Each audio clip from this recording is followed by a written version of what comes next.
So I always work with tracing lines because I have to have a pattern to follow. And I've done a lot of drawing in drawing classes, and I also just look at images and things and get ideas of shape. Because once you start with glass, it's gonna go abstract. It's never going to be a realistic image because I use powder and glass powder. Let's do it on this so you can see.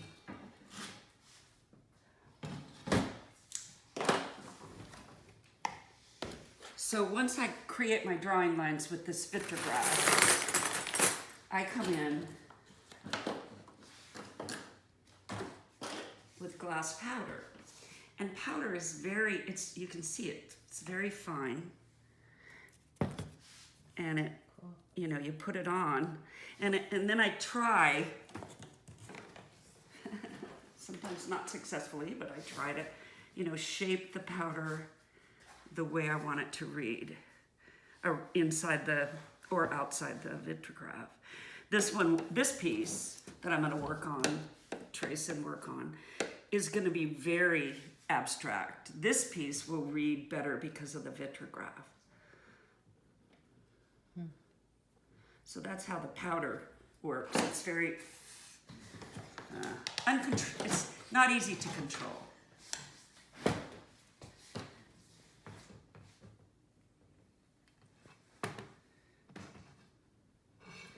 And so that is glass powder. Glass powder. It's glass just so finely ground that it's just nothing. Then you have other sizes of glass. This is the next size up. It's called 01, and it's ground glass.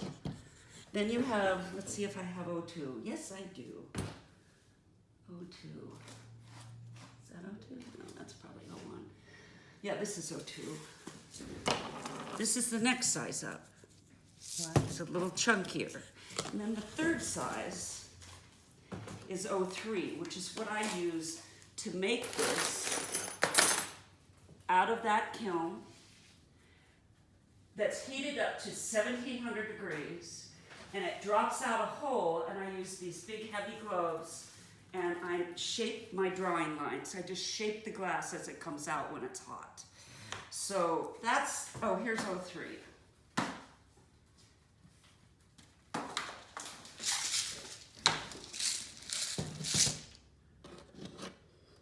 So that's 03. I use this stuff very rarely on the glass. Sometimes if I want to get funky, you can make it, and you don't know how it's going to melt and spread, but you can kind of guess. But if you have a bunch of it, it might not read the way you think it's going to read. Right. So I rarely use it. So this is how I start a piece, and then I'm not going to be able, and then it has to dry, and then I'll come back in and do all my powder work. But I start with vitrograph, and this is this is kind of hard because you have to find, you just look and you have to match. So I have to pick first what thickness of drawing line I'm going to use in this piece, because it has to stay as consistent as you can. And so I think I'm going to go with this kind of a shape, size. I'll save that for later because the curve doesn't work. And I find pieces that kind of match my drawing lines, and this can take a long time because I may not be able to match it quite right. No, you just never know. This might work. Yeah, that's a good one. So then I estimate the size. Trim it.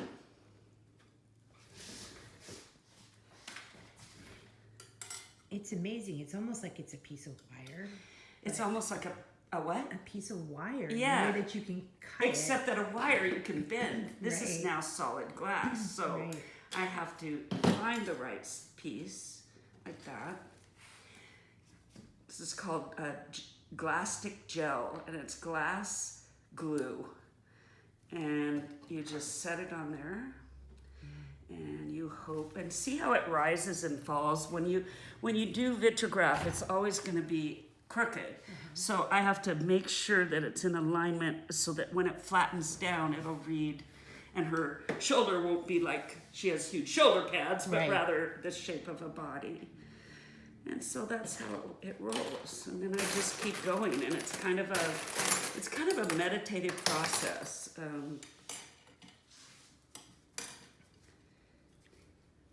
That's a good one. And then I just keep filling in as I go.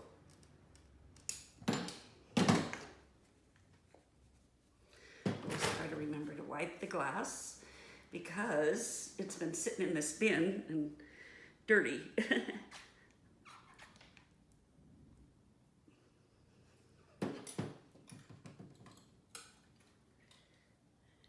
And once you put these pieces together, how long do you have in the kiln? How long does it? Okay, so once the whole piece is finished, it'll go into the kiln, and it takes anywhere between 24 and 36 hours depending on my speed and how long I want to anneal a piece or I want to soak it for bubbles. So usually about 24 hours, and it's all programmed. I have all my different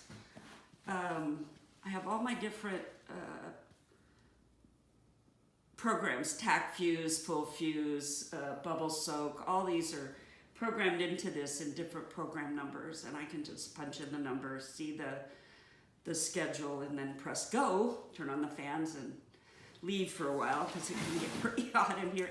It's a big heater, really. Right. So it gets up to 14, 20 degrees. And at that point, at 14, 20, it's liquid. Yeah. Except that all 6 millimeter glass, and this is 6 millimeter. If you come over here, I can show you the different sizes. So most all of this is 3 millimeter. And then I do have a 6 millimeter. So this, you see, is 6 millimeter. And all glass, when it's fused, wants to be 6 millimeter. So if you want 6 millimeter, oftentimes you can, take a piece of 3 millimeter and put it with another piece of 3 millimeter and then fuse it. I see. And that all happens at the same time. So what I do is cut the under piece, and then I cut the top glass piece, and then put the under piece, the colored piece, already in the kiln, and then I work on the 3 millimeter clear piece, and then set it directly on it. Close the lid, turn on the kiln, and cross the fingers. And sometimes it works, and sometimes, like this morning, it doesn't. And you. So what does it look like when it doesn't work? Kind of like that first piece over there. It just didn't read right to me. So I came back and I'm putting vitrograph on it. This one here. Yes. So I it see. came out without the vitrograph. It reads on the back side. And then I may come back in, add something, and then refuse it with this side down and making this side the glossy side. Right. So that's something I can do too. But that's the nice thing about glass, is it reads both sides. Absolutely. It's And beautiful. the light comes through. As a photographer, which I've been for now 48 years, 49 I figured out today, light is everything for me. I did ceramics, I built a ceramic studio, and then I walked into Bullseye Glass Company, saw the glass, and that was it. I was in love. I switched my studio over, sold my wheel, got the right kilns, the kilns that have the elements in the top, so that it has to, be fired from all sides, so that it reads, so that the glass stays at a temperature no greater than 10 degrees between any side of the glass. It all has to be within 10 degrees in that piece, or it won't solidify. So that's why you have elements around, elements on the bottom, and elements on the top. Fascinating. Yeah, here's another example of a great kiln that shows that. So you see all the elements: sides, top, door, door. Cool. Very cool. Yeah. This is a ceramic kiln. So it doesn't have elements on the top of it, but I create pieces like this, which is a failure, so you get to see it, but anything that is cast out of a mold goes in that kiln. Wow. And the mold is all around it. I haven't cold worked this piece, but the mold sits all around it, and it sits in there, and the glass goes down in it, and then it takes 5 days to almost to fuse this, because you see the thickness of the piece. So that's like the pieces we have at MECA, the tulip and the... No, yeah, those are cast, but I do those in this kiln. Oh. They're not done, those are cast with fiber paper. Oh. So I use what's called a billet, which is the clearest glass you can get. Show you a billet. Oh God, they're all under this glass. No, they're all right here. But you see the thickness of the billet. Oh, yes. And they're totally clear. Sorry, this is, I just stack because I have no room. That's okay. And then you cut fiber paper, and you set the billet down on the fiber paper, and the fiber paper then creates the image in the casting. So it's really fun to do. It's easy to do. It does take it doesn't take as long, because you're only just, it's called kiln carving, not kiln casting. So that's Got it. kiln carving. You're just carving a little bit out of the glass. Got it. Where here you're using a mold. I gotcha. Yeah. Cool. Yeah. Okay. Yeah. No. Then I go digging. Keep pulling out same It's size. a treasure hunt. Yeah. There it is. Oh, what's the matter, Colette? You want to sit on Mommy's lap? Not while she's working.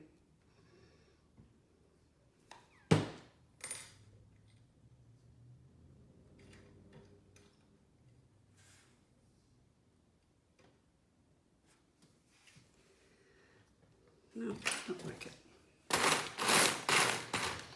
A little bit of a curve. Where are you? So I pull, every time I pull Vitrograph, I think of new shapes I need, because I'm doing, when I first pulled all of this Vitrograph, and I did it all at once years ago, this is like, I've had this Vitrograph for probably 4 years, and there we go.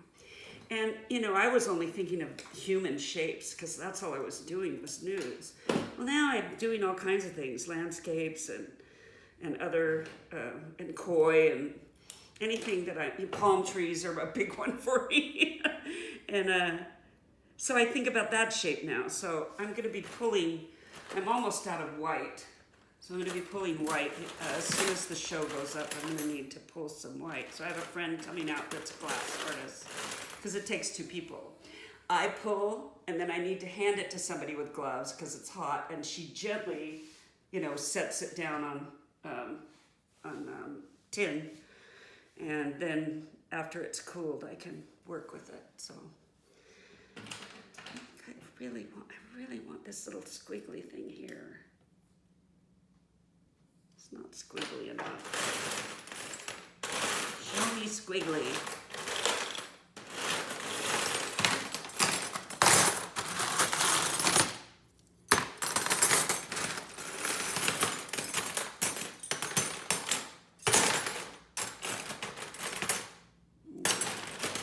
I love this piece. What can I use for that? Perfect. I love it when you actually find it's like this really deep curve, because they're really hard to do. Sure. Because they get, once it comes out of the kiln, it starts cooling very, very fast. So you have very little time to make the shape that you want. Well, and that's what makes it so fascinating that you did this 4 years ago, and here you are finding the right pieces to make this new piece right now. Just do this one, Which is pretty. wonderful. It's a nice, sweet little curve. It'll work. I lost the top to my glass tack, and now it's really thick. It's hard to get out of the tube. Usually it flows better. I've been thinking of, I have glass tack in big bottles and I replace it in this little tube to work with it, but now I've lost the little red cap. I should sweep and maybe I'll find it.